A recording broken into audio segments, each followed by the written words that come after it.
Hi everyone, I'm back. I just am glad to be here again with you all. I'm just gonna sit here, and I've been thinking about what I talked about the last video and how I shared I am healing, but there's more healing happening. And so I thought I'd follow up to share more about like which symptoms I'm noticing have really gone away and which ones I still am waiting to see resolve and just kind of in that healing trajectory. So just to describe more in detail about those symptoms and what that's been like from the inside. Because we can have like words for what a symptom is, but then what has it really been like to experience it? How has it been showing up in my life? And then how have they been resolving? And sometimes I find myself amazed because I'm like, I'm medication free. What? I'm totally meds free and I feel normal.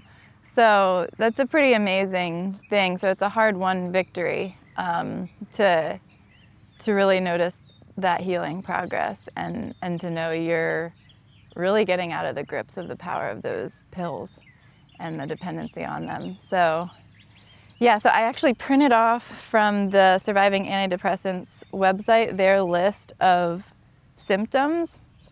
And I just kind of went through to remembering back to the different symptoms I had and then where I'm at today. And actually, I don't think this is comprehensive. I might find another list somewhere to see if there's more of a, list of symptoms, because this didn't cover like the extent of, I felt like, some of the things I experienced, but I also experienced kindling. So, okay, so with psychiatric drug withdrawal comes, or can come, because it varies for people, the intensity, the severity. I was on medication for 10 years following a postpartum depression, and it was recommended to me that since I was having suicidal thoughts and really struggling with this depression, I should be on medication. So I was like, all right, got to do the best thing. Got on, best thing for my family, and got on medication, got worse, was hospitalized, and then stabilized and went back to normal life and thought, okay, so I guess I just need these pills. And so then when I tried to get off the pills and talk with my doctor about that, I struggled with symptoms and was told, you need to stay on this. This is probably something you need for life.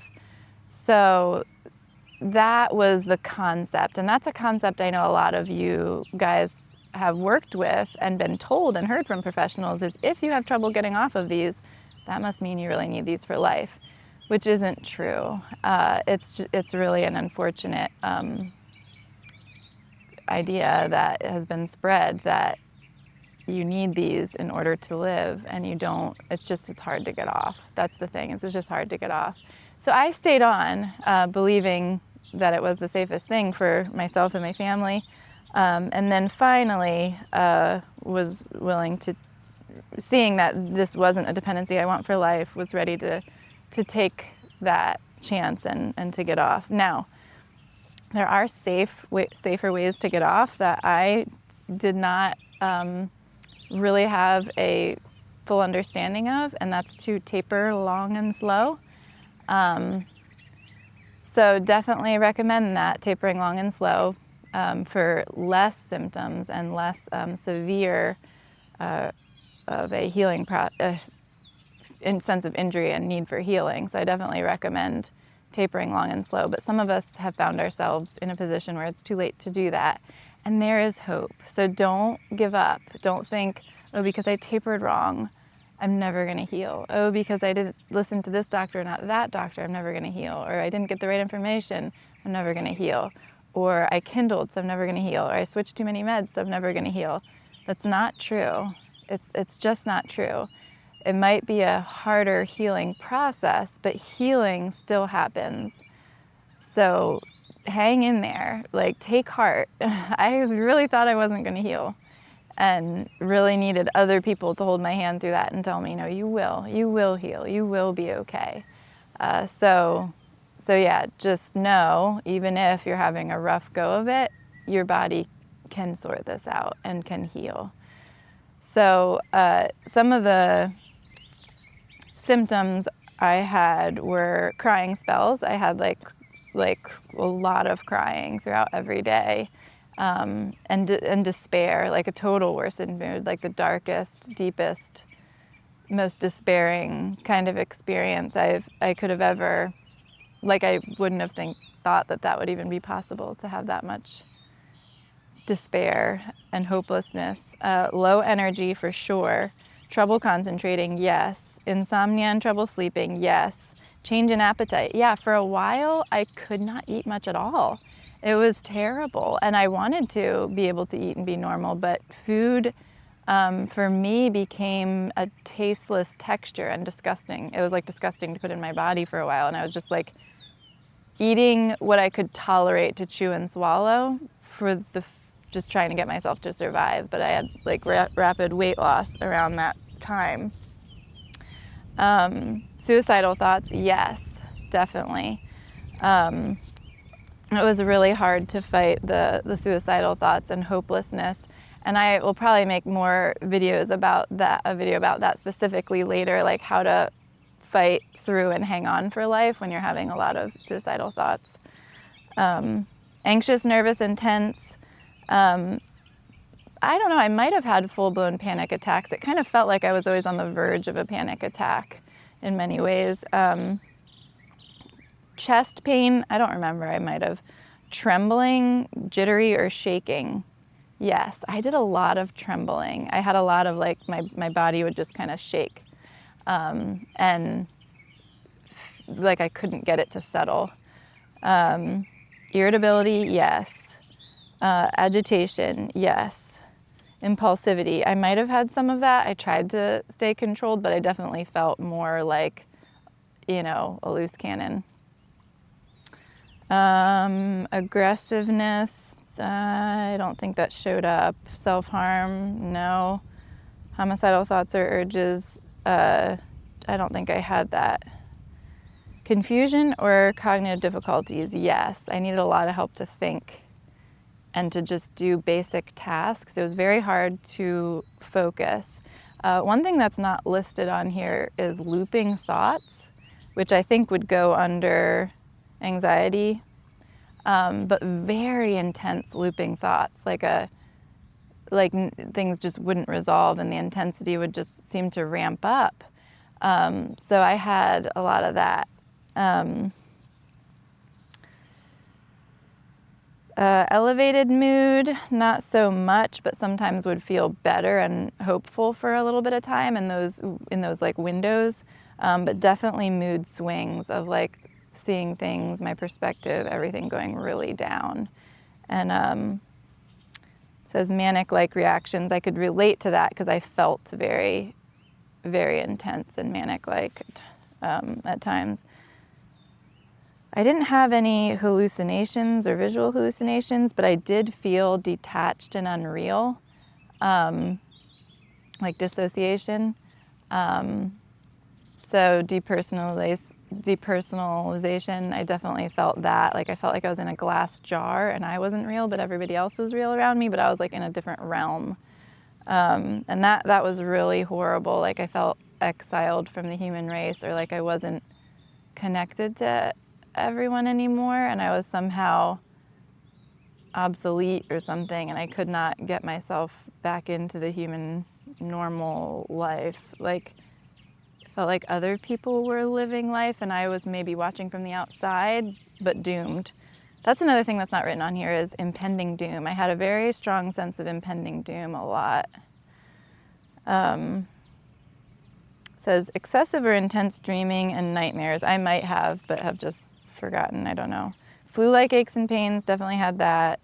I don't think I had a fever, but I know my temperature would go really low sometimes. I would have sweats at night and chills during the day, and I just felt like I could not get myself warm enough. I was just like living under layers of clothes and like walking around and feeling like a zombie. It says runny nose and sore eyes. I don't remember those specifically for me. A lot of nausea, Didn't vomit. I had a lot of diarrhea for sure. It just seemed like nothing would stay in me. Abdominal pain or cramps. I had discomfort. I definitely had abdominal discomfort.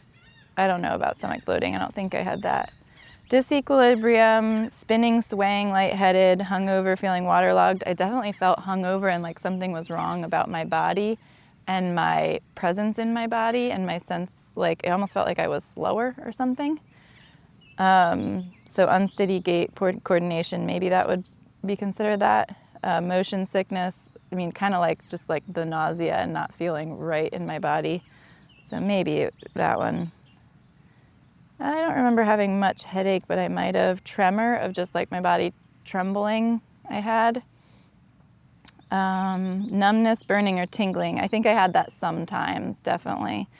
Electric zap-like sensations, I think I had, or just a sense of like blinking. I don't know how I describe it. I'm not sure if I had that or just a sense of like something felt so wrong in my head. And I didn't have abnormal visual sensations, but sometimes I did have ringing in the ears, just sometimes. But the abnormal smells and tastes, the abnormal taste was for a while not being able to taste food. So yeah, I think that's a couple more are listed under other that I don't think I really experienced, but some things I experienced that aren't here that I know other people have. But basically you can have a lot of extreme and strange and bizarre symptoms. And your body is just really trying to figure it out because it's had another way of regulating for so long, and it's got to really figure out how to communicate and re-regulate itself. The things that I have left is sometimes I still have a worsened mood and have like some anxiety, nervousness, and like nervous energy, and what else? And some mood swings. So I'll feel kind of down or discouraged or like some kind of like a wave of hopelessness or discouragement, or just some like anxious churning of thoughts kind of in the background. So those are some of the things that I have left that I'm still hoping for to resolve more fully. And some of it is, I mean, life can just throw things at us, or we can realize things about our life we need to fix or adjust or manage or accept. And so some of it I know is life, and some of it is might be some of those like that leftover still in the healing process of becoming peaceful and confident again. It's like a rebuilding. It's like a rebuilding time. So, yeah, I just wanted to share what it's been like, and it's just very, very joyful to see how much of the symptoms have gone away and how much I am functioning normally and able to engage in normal life and able to like engage in normal conversation and relationships and be in the moment a lot more. And so, yeah, those are just beautiful things to see emerge. And I've learned from in the groups, and I've like really loved following other people on YouTube who've healed and shared their stories and been part of different support groups and stuff. But I've loved Angie's description that your symptoms go down and your living life goes up. So there's that time of like some overlap where you're still having some symptoms, but you're living life. And so I definitely see myself in that flow of like symptoms going down, more of life happening and going up. So yeah, that's where I'm at in my healing process today. And just looking forward to seeing more of that healing come and more of those symptoms drop off as I get more clear-minded and more solid and confident in that healing process.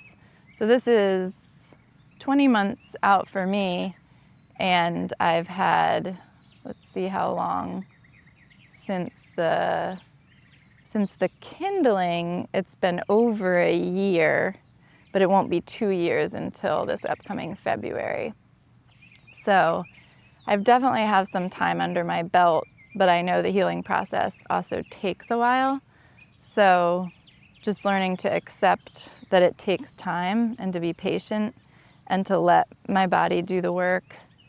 And so I just encourage you to let your body do the work and find what things help you stay in the game and stay present and stay in the healing process and hopeful. So whatever things are helpful to you, hang on to real help and real hope, and just take it 1 hour at a time, 1 minute at a time, 1 day at a time, and that will add up. That those days and hours and minutes of putting in the time will add up, and that healing will grow. And so, you can't grow a tree overnight, you can't, heal overnight, but your body is doing it. Even if you're like, I'm not doing anything to heal, all I'm doing is like roaming around my house, walking in circles, feeling like a caged tiger. You might feel like a caged tiger, but that time, while you're feeling that way, your body is doing the work to heal and to restore. So you will not always feel like a caged tiger. You will come out on the other side and have more freedom and be able to see your life and yourself from a new perspective, and leave these dark days behind you. So those are my thoughts for today. Thanks for listening, friends. I'll talk to you again soon.